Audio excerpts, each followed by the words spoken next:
There is this report now that is suggesting that MBS Mohammed bin Salman is going to do this about the third temple. What he will do? Would he approve? Would he disapprove? Let's talk about that in this channel while we show you this Call of Duty game on this side. Now, before I move on, if you are someone interested in this topic, not subscribed to this channel, consider to subscribe, because we talk about the end of time, Qiyamah, coming of Mahdi in this channel. Again, subscribe. What is happening right now? Let's take a look at what Saudi Arabia is doing. Number one thing that they're doing right now is hiring all the international football soccer stars. They're all now coming to Saudi Arabia. Neymar, now Mohamed Salah, if you know, from Liverpool. We also have Ronaldo, Benzema, all of these great soccer stars. They're coming to Saudi Arabia to play soccer. No problem with that. You can do whatever you want with your money, free money, all money. That's no problem. But the question is, why all of a sudden we see Saudi Arabia is becoming a dominant force? It looks like even Joe Biden, his administration, they're very afraid of this guy, Mohammed bin Salman. We have seen them how they are now softening their tone when they talk about MBS in regards to sanction, human rights, that rights. They don't play that same tape anymore. Why Saudi Arabia is becoming so powerful? The answer to that question is simple. None of the leaders in the past of Saudi Arabia spoke so courageously, if you like. I want to use the term courage loosely here for Mohammed bin Salman. Nobody did that like MBS doing right now, with all of this courage that he has, asking the Biden administration, do you want oil or do you want human rights? Right? And obviously Biden administration, oh no, oil, who cares about human rights? And nothing, none of those things really matter. Even there is one report, if you know, there is a politician in the States. He's going to be running against Donald Trump from the Republican Party. His name is Vivek Subbananda, whatever, Hindu. He is saying that the Biden administration, they are now hiding all of the news, the facts from people. How? By protecting Saudi Arabia. What happened? 9/11. They said, this guy Vivek, he's saying that Saudi Arabia was directly, their intelligence agency, they were directly involved with 9/11. But Biden administration decided to hide all of this because they do not want to bother. They do not want to make upset of MBS and the leadership in Saudi Arabia. They do not want to do that. Why? Because if they do, then obviously the oil revenue will be cut off for US and also for Saudi Arabia, but it will hurt US economy more than anybody else.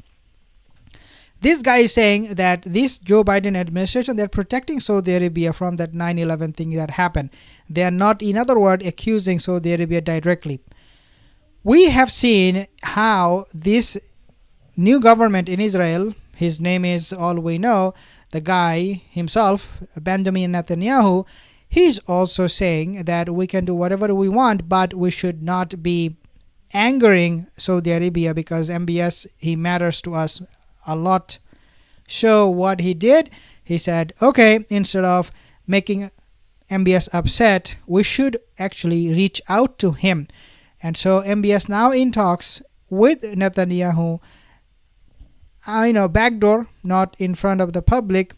At the back door, they're talking about normalizing ties. And guys, trust me, very soon they are going to be normalizing ties with Israel. I'm talking about Saudi Arabia. And when that happens, now this is the main point of this video. Don't go anywhere. This is the main point of this video. You're watching this gameplay, Call of Duty. Good. Because this is what is going to be becoming a reality very soon. Our whole world will become Call of Duty. I'm just kidding. Hope, inshallah, that will not happen. Here is the thing, guys. So now Joe Biden and Netanyahu, they're asking, why not we shake hands with MBS? That way, if Israel, and they do, not if, they want to build a third temple, they can go ahead without any problem and build the third temple. And if MBS does normalize ties with Saudi Arabia, it will be an indirect approval to the Netanyahu government that yes, you can build the third temple by Masjid al-Aqsa, but don't destroy the masjid yet. Okay, of course MBS will not say yeah, you can just destroy the masjid in the future, but I'm not saying that. What he will say that at least don't touch the masjid for now. In the future, obviously things will be way different once they have upper hand, the Yahudi, once they have upper hand over Masjid al-Aqsa, over this site. Now let's take a look at this report, because I think you should see this report yourself.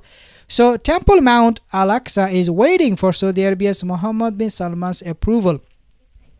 Among a series of hints and signals, slips of the tongue, and commentaries in recent weeks over the possible normalization of relations between Israel and Saudi Arabia. So again guys, I'm not saying this from my own, this is coming in the news media. There is once explicit decision that remains lacking. Saudi Arabia has not yet clearly stated its position on whether Crown Prince Mohammed bin Salman intends to take the step, and if so, subject to what conditions and what time. In other words, the moment MBS said, yeah, we're gonna go ahead and approve you building the third temple, don't touch Masjid al-Aqsa. I mean, obviously, if he does say that, if he agrees to all the conditions of the Yahudi, that yeah, you can just replace Masjid al-Aqsa, you can just destroy it and build your own temple, then of course he is going to be in big trouble, both in Saudi Arabia and also outside the Muslim world, in Arabian Peninsula, and also from Asia, Africa, everywhere. He's not going to do that. So MBS is not going to do that. He is going to be absolutely firm on this, that do not touch the Masjid al-Aqsa, otherwise build your third temple. The moment, now this is very, very important, the moment they have the third temple, the Yahudi, they are obviously going to be asking for the Masih that they are wishing, they're hoping, they're praying. If you know the Western Wall where they go and cry, that will stop. They are waiting for the Masih to come so that they can stop all of this lamenting. They can start ruling over the world, because the ultimate goal of the Yahudi is to bring everybody under the umbrella of one God, quote unquote, umbrella of God. That basically means there will be only one religion on earth that will be dominant, and that will be Jewish religion. And that religion will be led by none other than the Masih themselves. We Muslims, we do believe that Masih will be Dajjal, but that's a different discussion, that's a different topic. Guys, things are looking very, very bad for the Muslim world. It depends hugely now on MBS, what kind of step he will take. We have Erdogan, we have other leaders we think will hold MBS accountable, but at the end of the day, really, nobody can stop MBS if he goes with Netanyahu, Joe Biden, America. And of course, we know he has the power, the money, and everything that he needs at his disposal in order to make those decisions. Thank you so much for watching. If you have any comment, leave a comment in the comment section. I will see you in the next video. Assalamu alaikum.